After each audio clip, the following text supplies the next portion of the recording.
Welcome to Veloran, a place for minds that question, reflect, and seek truth. Before we begin, hit that subscribe button and tell us where you're tuning in from in the comments below. Don't shy away from giving your opinion as well. You've felt it. Those moments when something slips through your fingers and panic wells up in your chest. You scramble to fix it, to grasp tighter, to do something. But the more desperate you become, the more it all seems to spiral away. It's almost cruel how life responds to your desperation, with resistance, with rejection, as though the very act of wanting too much too fast contaminates the outcome. And so you sit here tonight, wondering, why does it always backfire when you care the most? Why does desperation fail? Why does calm seem to hold such quiet power? Because desperation isn't strength, it's surrender. It's a confession that you've already lost your ground, that fear, not clarity, is in the driver's seat. And fear is a poor strategist. It clouds your vision.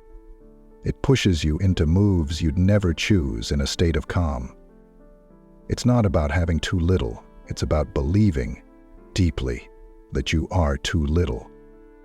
That without grasping, pleading, forcing, you have no chance. And when that belief grips you, it leaks out in ways you don't even notice, in your words, in your eyes, in your posture.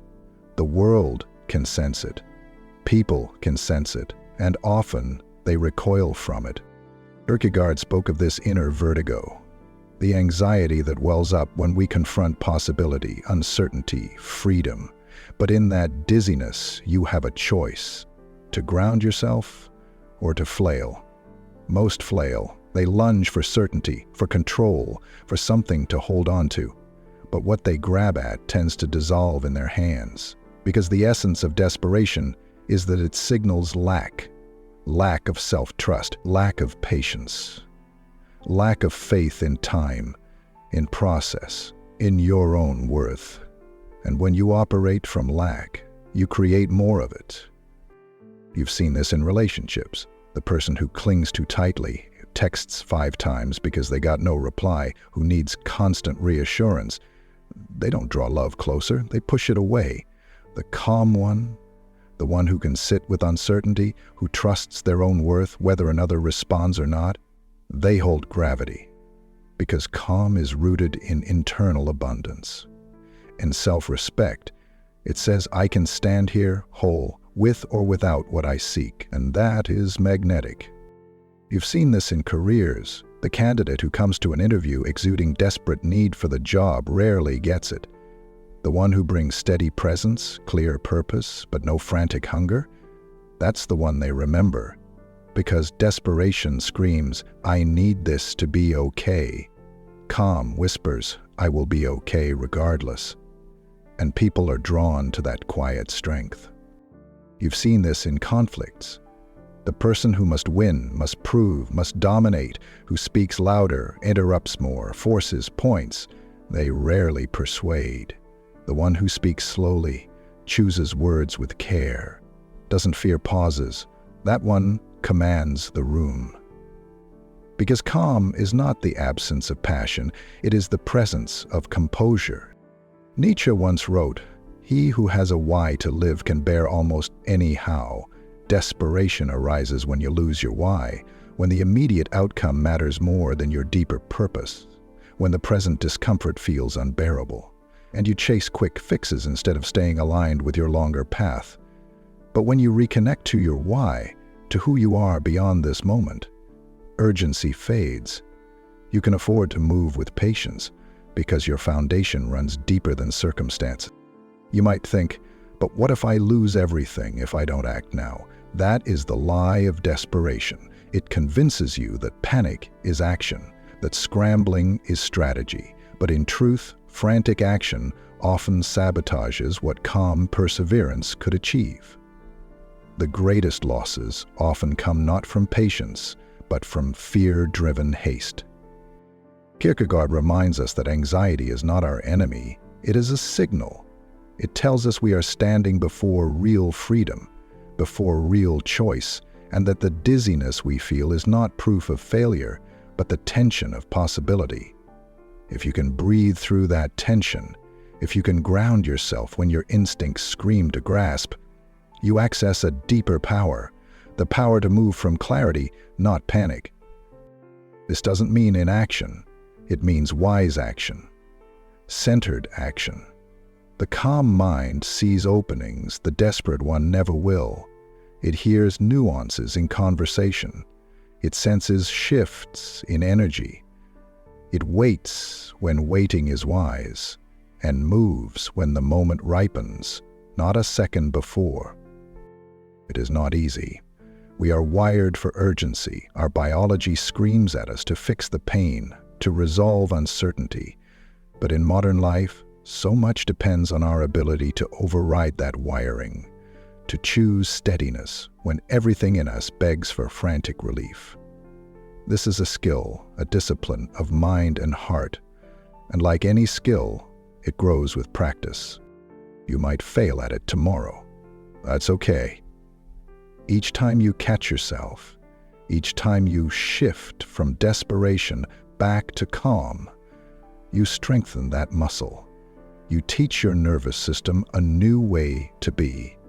And over time, that new way becomes your default. Think of those you admire, the mentors, the elders, the leaders who walk into tense rooms and settle them with their presence alone. They've learned this, not by chance, not because they feel no fear, but because they've mastered the art of not letting fear drive their actions. You can learn this too. You are already beginning, even now, sitting here with me, reflecting on these truths. You are stepping out of the grip of panic and into a deeper poise. The next time desperation rises in you, pause, feel it, name it, but do not obey it. Breathe. Remember who you are beyond this moment. Remember that you have survived so much worse than uncertainty, and that calm is not weakness, it is wisdom. It is power. As the Stoic Epictetus said, "No man is free who is not master of himself."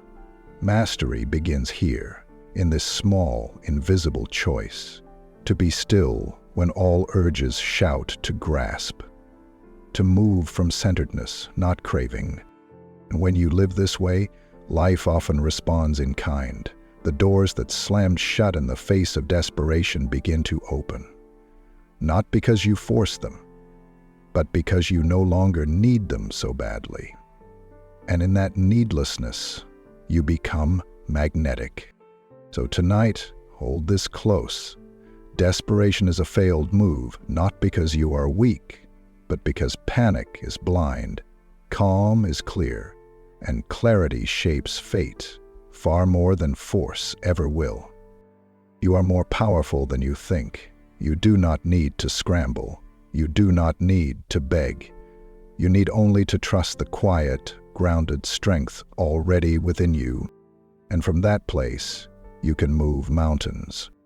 You'll notice over time that this calm changes not only how the world responds to you, but how you respond to yourself. The quieter you become inside, the less approval you seek. The less you need outcomes to validate your worth. You stop measuring yourself by wins and losses and begin to inhabit a steadier space, a life led not by reaction, but by choice. It's here that true resilience is born, because when your peace no longer depends on circumstances, no storm can truly shake you. You remain intact, composed, not because life became easier, but because you became deeper. And that depth, it radiates. In your work, in your relationships, in your presence, you start to draw people, not through effort, but through being. No frantic energy, no grasping hands, just a steady current that others feel and trust. And when life tests you, as it surely will, you'll meet those moments with a calm that can't be faked, a calm earned, practiced, real. And in that calm, there is immense power. So tonight, as you sit with these thoughts, know this: Your ability to stay grounded when desperation calls will shape not just this moment, but your entire life's path. And that, perhaps, is the greatest move of all.